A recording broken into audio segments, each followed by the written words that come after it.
Hello everyone, Cappuccino here. So today we'll be looking at the Libra Cup that's coming in probably in mid-December, that's what they say, but when they say mid-December it's probably around like 7 December or 8 December or 10 December. We don't actually know when until the next one came in.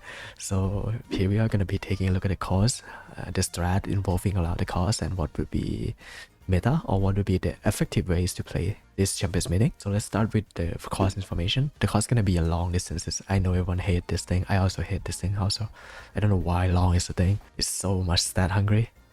Kyoto race course, right turn, autumn, sunny and firm conditions. So the thing that we'll be using most of the time is gonna be Power Rise, Super Creek, Fire Motion. It's gonna be the top 3 picks for me. Maybe use them all together actually, and Rico's of course, because Rico give a lot of stamina and guts. Like combine that with like Creek and Rise, you're gonna get a lot of stamina from it, and you can make a good build in Outer as well. So those are the card that probably I should be highlighting. Also the Dober has a good green skill if you're looking for an extra green skill to take. Okay, the next is gonna be my recommended Umers list. So going from the front runners, we have Seiyun Sky. She's very easy to build for long due to her 20% stamina bonuses. Summer Marsenski, of course, she's good. The thing about Summer Marsenski, you need a lot of stat to make her work, and the less like recovery skills works in this course as well. So she gotta be harder to build, but it's gonna be pretty effective if you build her together with something like Runaway Siska. It's probably pretty good, right? Okay, the Runaway Siska requires you to have a very specific strat regarding the Page Chaser.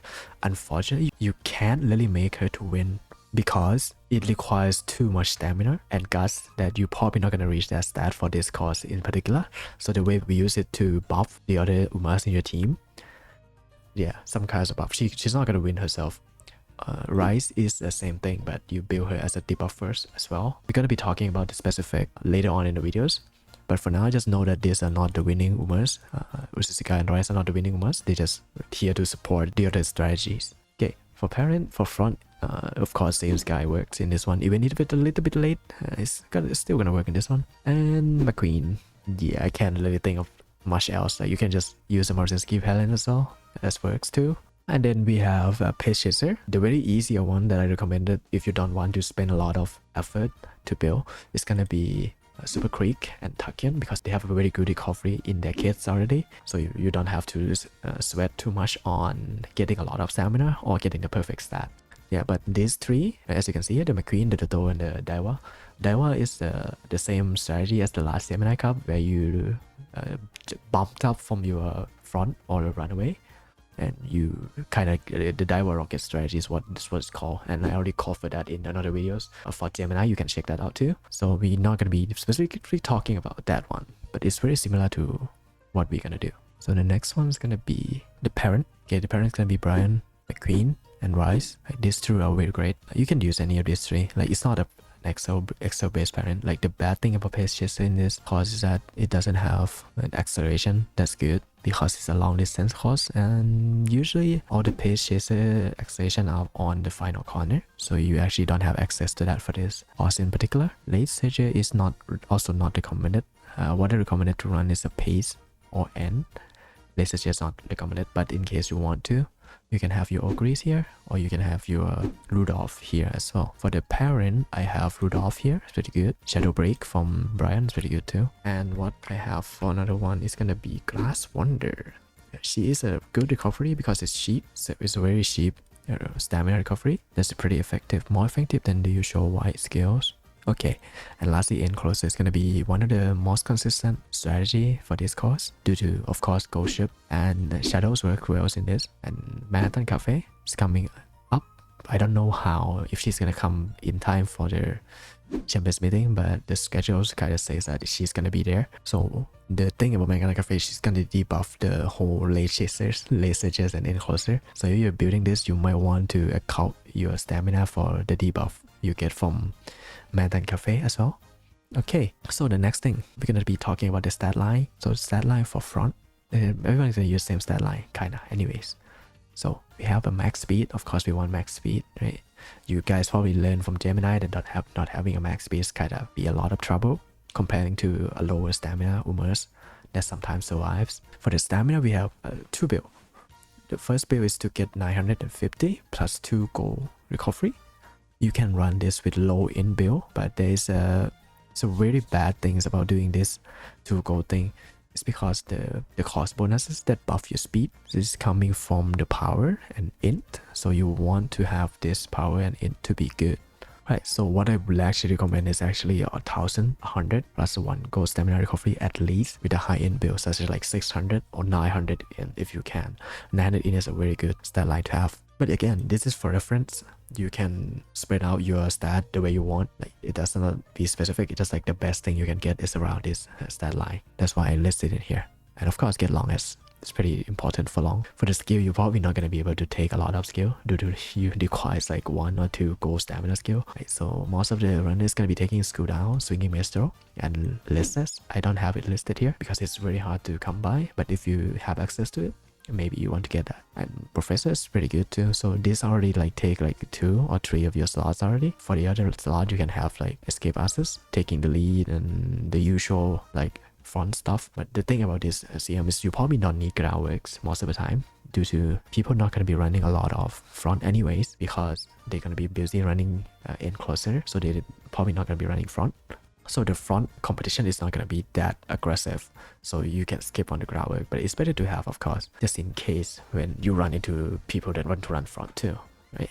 And of course corner speed are very good, strategy corner is also very good. So get those as well. For the pace, like the stat lines are kind of the same, but we have I forgot to mention on the front, but the Highlander kind of works in this course. I will tell you later how it works. Highlander is a little bit of gambling, kind of like acceleration skill, but it does work pretty well too. So for pace, you want to have a no stopping me. This is the only one of the 2 acceleration skill that you have. So you want to have this, and it's part of very important strategy that we'll be talking about later on. Like, but Pacers have a lot of access to stamina recovery. They also consume the more stamina. So you might want to take like 2 goals, like Maestro plus like whatever recovery you have, right? Could be, if you run Takian, she already have like 1. If you run Creek, she already have 1. So you only have to take like 1 more. And it's already pretty good as it is when you're running a recovery, stamina recovery almost. Okay. It's on, it's free, so you're probably gonna take that. And Professor, you're probably gonna run out of like your skill point already. If you have some left, you go for the corner speed strategy and something. And Highlander, maybe the builds are the same. You might want to get width into like 900 too. So that would be very beneficial. Okay, about the end stat line. It's the same stat line. It's pretty simple, but the thing that you have to get is a straightaway spurt, of course, because if you're a Taishin, you get shadows. This because it's like the best acceleration for this course, and that's why end crosser is kind of very OP in this course as well. If you want to compete with the other end crosser, you probably want no stopping me too, because whoever procs at the right time is gonna be winning the end crosser fight. So you probably really want this for your like gold ship and like ETCs and everything. It's free anyways, just take it. I put on your left here, I don't know why. On your left is only for late, so you don't have to take it. Okay, so here come the strat explanation. So we're going to talk about the runaway piece things first. So Sisker, it's gonna be our sacrificial pawns in this course. So let's take a look at the general course first before we actually get into the strategy. So the risk start here. Like there's an uphill, 2 uphill around here, and then 1 downhill around here, right? You go 1 lap, right? Past this corner, past this thing, and position keeps kinda in here. So the corner skill is very OP. If you pop it here, if you pop it on the first corner, it's kinda unfortunate. But if you pop it here, it's pretty good. Straight also pretty good at skill as well because you can pop it on here, but it has a lot more chance than corner skill to pop before or at a bad time. Okay, so once you pass the first lap, you come the second lap, you get an uphill, 2 uphill here, then the late race start here. So you actually gonna start spurting on here. So the thing about spurting on here is that you can pop your Highlander here, right? Think about Highlander. And then this kind of works in uphill. If you don't pop your uphill on the first lap, you pop it on this uphill. This is one of the most perfect acceleration skill to gamble on. It's not like guaranteed because you can pop it on auto uphill, but it's gonna be pretty good if you can pop it here. There's acceleration kind of carry over here when the race start and you start spurting.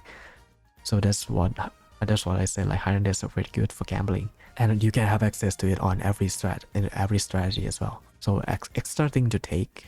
It's not a guaranteed win for you, or is it like very very effective? But if you want to gamble, I support it. So go for it. Okay, and then after the red start, right? This straightaway spur is gonna pop here because it's a straight, and then Saiyans guy can start popping here because it's a corner. So it's a little bit late, but it's still a very effective acceleration skill to have because you're still like accelerating at this point. Okay, and then you run up to the finish line. That's it. It's all good. Okay, so the first stat that we're gonna be talking about is gonna be Siska and Pace Chaser. Right. So the thing about Siska and Pace Chaser is the pace of mode abuse. Right. So this thing right here, right? So the entry condition is gonna be Uma distance from the first place is above the maximum distance. This is the wisdom check. Right? So basically, the more width you have, the more likely your pace gonna sticking to the most front Umas. This is why you need front runners. And it's especially good if you're using a runaway Siska because the distance from the first place to the pace chasers are greater. Right? That means you can get more distance from the pace up mode than not having a front and be a lucky pace yourself. So you actually get a little bit more distance there, like 1 or 2 length from the usual like front runners by running out runaway. Okay, so basically when Siska's run away, right, there's even be a certain distance from her and the pace. So when this hit pace up mode, she's gonna try to stick to Siska in a certain distance, depends on your int. Right? So this is gonna give you a lot of distance either with the Siska, right? And then the Siska dies down at around the late race, right? The race is gonna start here. Siska die, you hit, you go past her, right? Hit the non-stopping me, and then zoom to the end with the acceleration skill, and with the combined with the distance you gain early game with the pace up mode abuser, you're gonna be winning again even against her and then closer. And it's very similar to the Daiwa rocket that I explained in the earlier videos. But yeah, it can be worked with like non-stopping me now. So it's kinda abuse that back with the pace up mode. So for this specific build, you need a high int Umas because the pace up mode depends on your int, relies on your int a lot. So you need like 900 and more like int Umas to be able to access this. And this is why I recommend Creek or Takian because they have a stamina recovery skill, which is very good for if you want to slack on not getting a lot of stamina. Like you can just use the recovery. Yeah, that's about it for the runaway piece. Okay, so for the rise one, it's gonna get less distance than the Siska runaway, but there's a benefit to this. So this is the same logic. She will debuff the pace chaser that came that's not yours, right? Because debuff doesn't work on enemy team. So what Rise do is debuff. If she's not in the lead, it debuff the enemy ahead, right? So for example, if you Rise in the middle rake and some pace pop the skill, note that this is not your pace chaser, it's someone else. And then she get past Rise, right? Rise will pop her ultimate, suck the stamina out of the pace that get past her. Hopefully it hit enough of their stamina to make them die down when the late start and your pace can win. This is the logic behind Rise. Rise will also have Trek, gold version of Trek, that is very good at debuffing behind Umas when they have low in and they fail an in check. And they get rush and they get drain stamina to that too. So this is gonna be a very evil strategy. So basically the same thing as like Siska, but you use Rise instead. Okay, the last one is Enclosure. It's gonna be very easy. If you do the usual things, right? You probably very similar with this already. So you have Taishin, right? Going from start to finish, get as much speed skill, get as much recovery as much skill as possible. When hitting lasers, you hit shadows, you hit your non-stopping me, and then you just go fast and then you just finish the race. It's the most simple the most like simple strategy that you can run, and it's very easy to run too than the pace. But yeah, but for me the meta is gonna be either this pace strategy or this end strategy. So what I recommend to run is actually one front, right? If you're going for the pace strategy, one front or runaway, one pace and one in closer just in case. Right? Maybe your pace doesn't work, maybe someone run a lot of pace that maybe your in closer can shine, so it's as a backup, right? Next strategy, is 2N and 1 pace. So this relies on lucky pace and your enclosure. If you're a very strong enclosure player, you might want to do this instead. And yeah, that's about it for what I recommend for this Champions meeting. So if you don't understand anything or have any question, drop it down in the comments. Subscribe if you haven't done that yet. And if you like to learn more things about Umamusume, I regularly did CM's reviews and strategy. So if you like this kind of videos, you probably want to subscribe. Leave a like if you enjoy the videos. And I'll see you in the next video. Thank you.